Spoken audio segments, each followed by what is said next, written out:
और मेरा निवेदन सभी मेरी जीजियों से, मेरे जीजाओं से, मेरी बेटियों से, बेटाओं से, मेरी माताओं से, श्रावण के महीने के जितने सोमवार रहें, प्रत्येक सोमवार को शंकर जी का अगर मंदिर जा सको तो ठीक है, ना जा सको तो शिखर का दर्शन, और वो भी ना कर सको तो अपने घर में जो शिवलिंग है उस पर 3 बार, 3 छोटा सा लोटा ले लो, बड़ा लोटा ले लो, कैसा भी 3 बार शिव जी का नाम लेकर 3 बार जल को अवश्य चढ़ाओ। जितने सोमवार पड़े श्रावण के महीने में आप 3 बार, भले 1 लोटा जल है उसी को रोक रोक कर 3 बार चढ़ाओ, और 3 बार चढ़ाओ। जैसे शिव मंदिर में 3 ताली का नियम है, सावन महीने में 3 लोटा भात, 2 लोटा जल पर रुककर 3 बार अगर जल चढ़ाया जाता है तो ब्रह्मा, विष्णु और महेश उस जल को स्वीकार कर कर तेरे घर का भंडार भर दे। 3 बार सावन के महीने में किसी भी एक सोमवार को अगर व्यापार नहीं चल रहा है, नौकरी नहीं मिल रही है, तो कोई तकलीफ आ रही है, तो कोई कष्ट आ रहा है, कोई रोग बढ़ रहा है, डॉक्टर से ऐसा लग रहा है कि ये बड़ी बीमारी बताने वाला है, शरीर में कोई गांठ पड़ गई है और वो जांच के लिए गई है, तो बिल्कुल श्रावण के महीने में किसी भी एक सोमवार को गंगा जल लेकर जाइए शिव मंदिर में। शंकर जी के मंदिर में थोड़ा सा गंगा जल नंदी को समर्पित कर कर, थोड़ा अशोक सुंदरी को समर्पित कर कर, थोड़ा गणेश और कार्तिकेय को समर्पित कर कर, थोड़ा सा गंगा जल जया, विषहरा, शामरीबारी, दौतली और देव को समर्पित कर कर, थोड़ा सा गंगा जल शिवलिंग को समर्पित कर दो। उस गंगा जल को वापिस झेल कर लेकर आओ। 3 दिन तक लगातार उस गंगा जल को पीना प्रारंभ करो। उसके बाद जांच के लिए आप कहीं पर भी जाइए, बाबा कृपा जरूर करेगा, ये निश्चित था। श्री शिवाय नमस्तुभ्यं। एक और अच्छी बात है, बहुत ध्यान लगाकर सुनिएगा जरा। जितने आस्था चैनल पर सुन रहे हो, यूट्यूब पर सुन रहे हो, फेसबुक पर सुन रहे हो, या इस पंडाल में श्रवण कर रहे हो, बहुत सावधानी से ध्यान दीजिएगा। कभी श्रावण महीने में अगर आप शंकर जी के मंदिर में जाएं और शिव मंदिर किसी वृक्ष के नीचे हो, बट वृक्ष के नीचे हो, चाहे पीपल के वृक्ष के नीचे हो, चाहे वो आंवले के वृक्ष के नीचे हो, चाहे वो बेलपत्री के वृक्ष के नीचे हो, चाहे वो शमी के वृक्ष के नीचे हो, चाहे जिस वृक्ष, कोई भी वृक्ष के नीचे अगर कोई शिवालय है, शंकर जी का कोई मंदिर या शंकर जी का कोई शिवलिंग रखा हुआ, तो एक दुर्वा किसी भी श्रावण महीने में तुम जब भी किसी शिवालय में जाएं, जिस वृक्ष के नीचे शिवलिंग हो, उस शिवलिंग पर ये शिवलिंग रखा हुआ है, ये जलाधारी है। जलाधारी पर जहां शिवलिंग रखा हुआ है वहां कटी भाग माता पार्वती जी का हस्तकमल, उसके ऊपर रखा हुआ है शिवलिंग, सामने अशोक सुंदरी और भगवान शंकर के दोनों पुत्र गणेश कार्तिकेय, ऊपर से जल गिरता है जया, विषहरा, शामलीवारी, दौतली, देव, ये भगवान शंकर की 5 बेटियां। तो जो कटी भाग, इस कटी भाग पर अगर मात्र एक दुर्वा समर्पित कर कर, जिसकी किडनी या लीवर डैमेज हो रहा हो, काम नहीं कर रहा हो, या किडनी लीवर में कोई तकलीफ हो रही हो, या डायलिसिस चल रहा हो, तो मात्र एक दुर्वा उस कटी भाग पर श्रावण महीने में समर्पित कर कर, उस दुर्वा के 7 टुकड़े कर कर 7 दिन प्रतिदिन सुबह के समय पर उसको चबाकर खा लेने पर या निगल जाने पर धीरे धीरे धीरे धीरे डायलिसिस बंद होने लगता है और किडनी लीवर अपना काम करना प्रारंभ कर देते हैं। एक दुर्वा, कितनी दुर्वा? एक दुर्वा, मात्र एक दुर्वा। शंकर भगवान पर चढ़े हुए जल जब नीचे की ओर आता है, जिस जगह पर जल गिरता है उस जगह पर मात्र एक दुर्वा अपनी कामना कर कर इस शरीर के सुख के लिए शंकर भगवान के जल गिरने वाले स्थान के पास में अवधूतेश्वर महादेव के नाम से रख दी जाती है, तो जिंदगी में कभी बड़ी बीमारी नहीं आती। उसी तरह इससे रोग को समाप्त करने के लिए दुर्वा का प्रयोग किया गया। आप लोगों ने पूर्व में जो शिव महापुराण की कथा कुबेरेश बाबा की धरा से करी थी, वो आप लोगों को ध्यान में होगा। दुर्वा कैसे उत्पन्न हुई थी, दुर्वा का महत्व क्या है, कितनी दुर्वा चढ़ाना चाहिए, कैसी दुर्वा चढ़ाना चाहिए, दुर्वा की उत्पत्ति कहाँ से हुई है। दुर्वा तोड़ने के बाद पानी में डालने के बाद फिर हरी हो जाती है, इसका क्या कारण है? दुर्वा गणेश जी को क्यों चढ़ाई जाती है? शंकर जी को दुर्वा किस स्थान पर चढ़ाई जाती है? ये सारी कथा आपको पूर्व में इसी कुबेरेश्वर बाबा के पावन धरा से सुना चुके हैं, जो टीवी पर डली हुई है। कभी आपने नहीं सुनी हो तो यूट्यूब पर से दुर्वासा महापुराण की कथा आप निकाल कर उसको श्रवण कर सकते। उसमें वर्णन किया है कि इस दुर्वा का महत्व क्या है, दुर्वा का क्या। मात्र एक दुर्वा शिवलिंग पर चढ़े हुए जल जहां से नीचे की ओर गिरता है, उस जगह पर मात्र अपने शरीर की कामना करते हुए भगवान से रोग मुक्ति के लिए एक दुर्वा अगर समर्पित कर दी जाए तो कोई बड़ी बीमारी जिंदगी में आ ही नहीं सकती, ग्रहण ही नहीं, मतलब ग्रसित नहीं कर सकती। कथा का विराम होने जा रहा है। श्रावण का पहला दिन, वैसे तो अभी आप गुरु पूर्णिमा की कथा सुनेंगे तो उसमें हम वर्णन करेंगे इस चीज का। श्रावण का पहला दिन और श्रावण का समापन का दिन, ये 2 दिन तुमरुका जी का नाम लेकर अशोक सुंदरी वाली जगह पर एक बेलपत्र अगर कोई समर्पित कर देता है तो उसके घर में वंश की कभी कमी नहीं आ सकती, उसके घर संतान जरूर होती है, पुत्र प्राप्त होता है, बेटी हो बेटा हो संतान अवश्य प्राप्त होता है, वंश बढ़ता है। एक बेलपत्र शिव को अपनी मनोकामना कर कर रोग धोग बीमारी तकलीफ कष्ट दूर करने के लिए शंकर के शिवलिंग पर अगर बन सके तो मंदिर में, आप लोग तो यहाँ हैं तो देवाधिदेव महादेव कंकर शंकर को चढ़ाओ, और अगर बेलपत्र नहीं हो तो बेलपत्र जो चढ़ी हुई हो उसी को धोकर वापिस चढ़ाओ। वापिस और सावन का महीना है, दिल से बाबा को रिझाओ।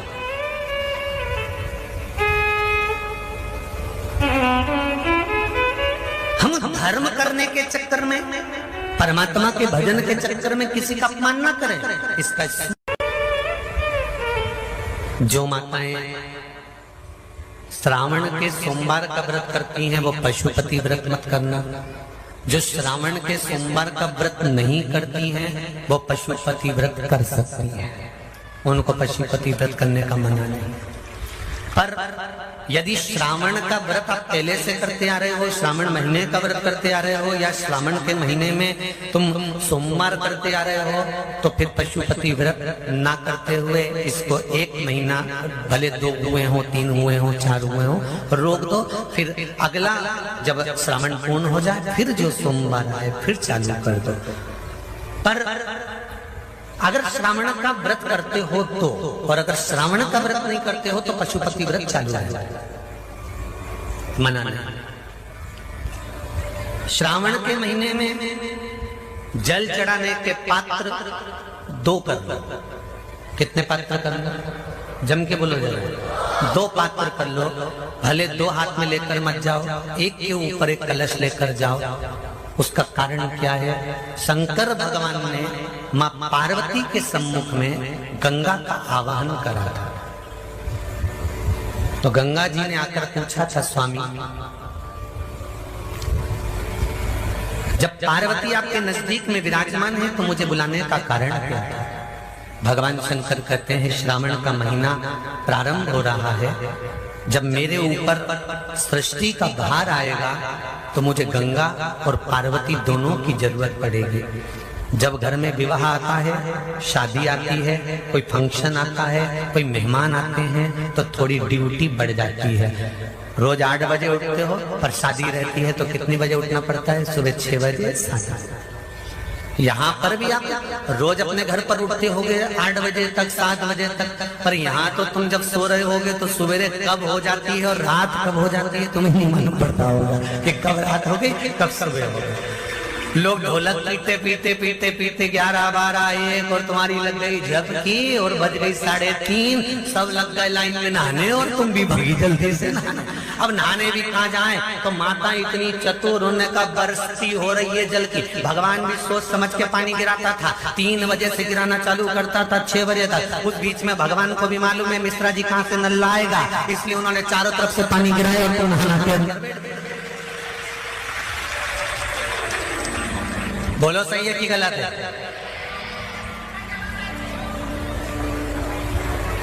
सब बाहर निकली धीरे से, इतनी चतुर, राम जी गजब के चतुर चतुर लोग आया है, गजब।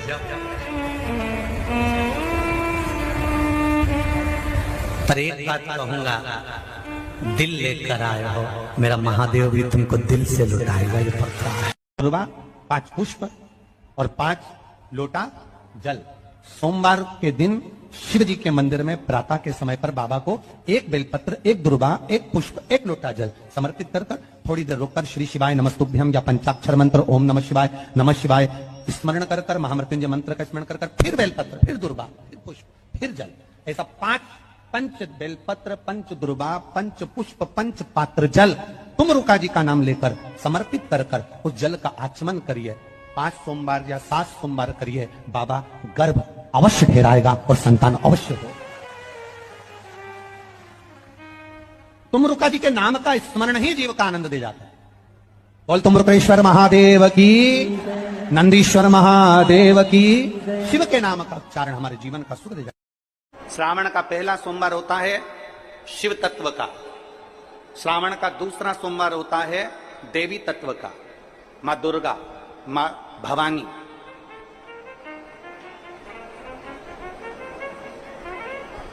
आप लोगों ने शिव पंचायत, शिव महापुराण की कथा पहले बाची आप लोगों ने सुनी होगी, उसमें शिव पंचायत का वर्णन करा था। 5 देव,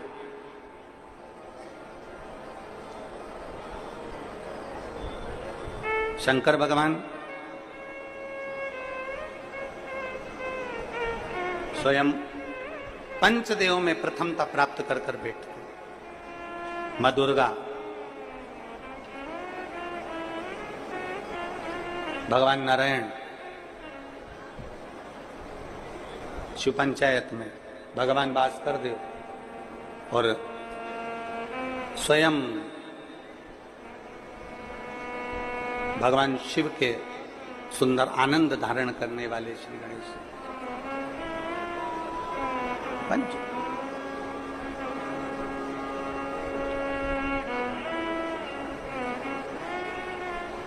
अब प्रथम में शिव, दुर्गा, नारायण, भास्कर देव, गणेश जी, ये सब भगवान शिव की पंचायत के अंतर्गत विराजमान होते हैं और ये 5 सोमवार का फल हमें प्रदान करते हैं। 5 सोमवार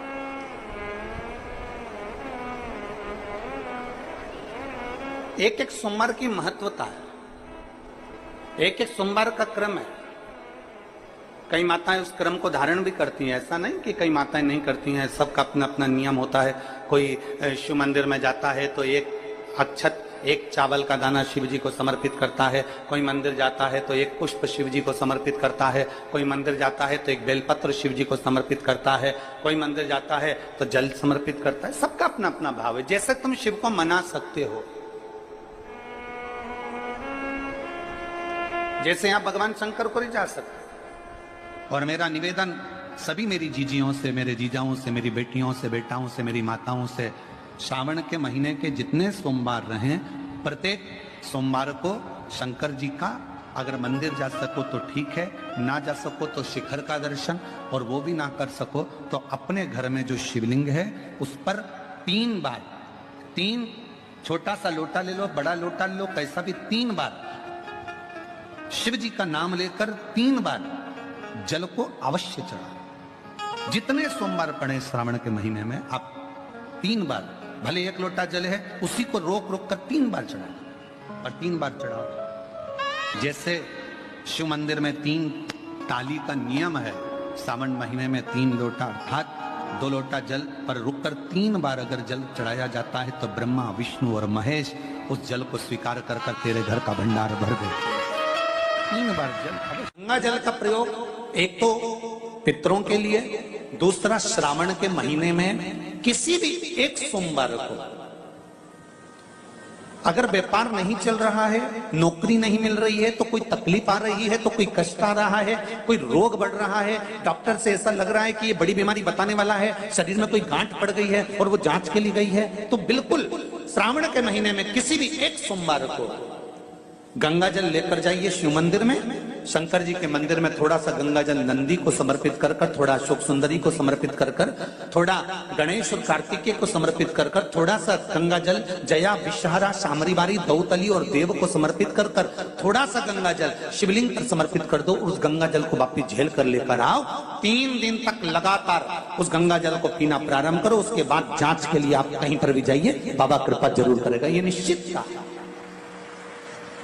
उस गंगा जल की प्रधानता, उस गंगा जल का एक गौ माता, गौ, गंगा और संत, ब्राह्मण, साधु, सन्यासी, सात्वित्ववान नारी, कन्या, स्त्री, इनका जो महत्व है उसको जान गए तो जिंदगी सार्थक हो। यदि भूलवश भी अगर कोई व्यक्ति मंदिर में बेलपत्र चढ़ा हुआ है और बेलपत्र उसने एकत्रित कर लिया मंदिर के अंदर ही, और मंदिर में बेलपत्र एकत्रित कर कर धागा लिया और उस कच्चे धागे में, उस कच्चे धागे के अंदर अगर उस बेलपत्र की डंडी को पीछे से उसने एक एक साधारण सी गांठ लगाकर उस बेलपत्र की माला को सिद्ध कर लिया, हल्की सी कच्चे सूत की गांठ लगाते लगाते मंदिर की चढ़ी हुई बेलपत्र को, शंकर पर चढ़ी हुई बेलपत्र को, शंकर की चढ़ी हुई बेलपत्र को ही उसने गांठ लगाकर जब माला सिद्ध कर ली और सिद्ध कर कर अगर वही माला भगवान शंकर को अर्पित कर देती है तो कहते हैं कि हमारा फिर पुनर्जन्म होता ही नहीं है। इस संसार सागर से हमारी मुक्ति हो ही जाती है, पुनर्जन्म से हम छूट जाते। जैसे जगत गुरु शंकराचार्य जी कहते हैं पुनरपि जननम पुनरपि मरणम, उस प्रपंच से छुटकारा।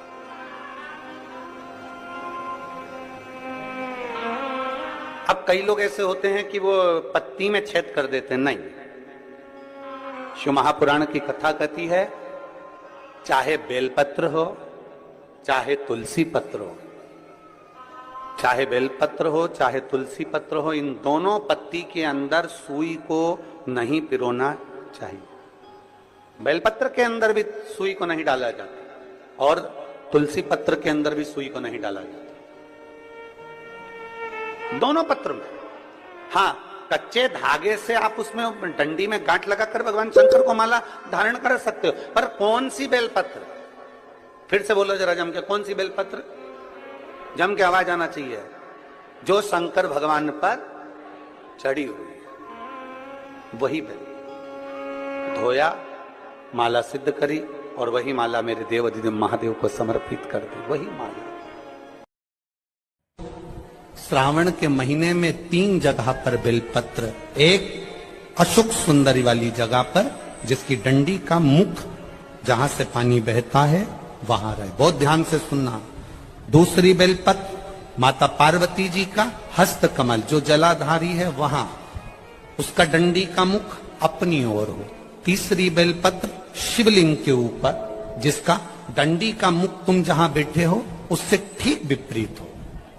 अगर आप यहां बैठे हो तो डंडी का मुख उधर हो, आप यहां बैठे हो तो डंडी का मुख उधर हो, अपने विपरीत में डंडी का मुख हो। बेलपत्र चढ़ा देने के बाद 2 हाथ में जो तुम्हारे जल का पात्र है उसको बाबा को धीरे धीरे तीनों स्थान पर धार थोड़ी थोड़ी चढ़ाई है और फिर बाबा का आचमन कर कर आई है। कोई जिंदगी में बड़ी बीमारी निकलेगी ही नहीं। के महीने में एक नियम बनाना कि मैं 108 ये वस्तु शिव को समर्पित कर दूं। उसका कारण क्या है? तो स्कंद पुराण में लिखा है शंकर भगवान को सावन के महीने में जब हम 108 कोई वस्तु समर्पित करते हैं तो शंकर उसको लाख और करोड़ों गुना कर कर हमको पूरे वर्ष में प्रदान कर देता है। इसलिए श्रावण महीने में 108 की महत्व।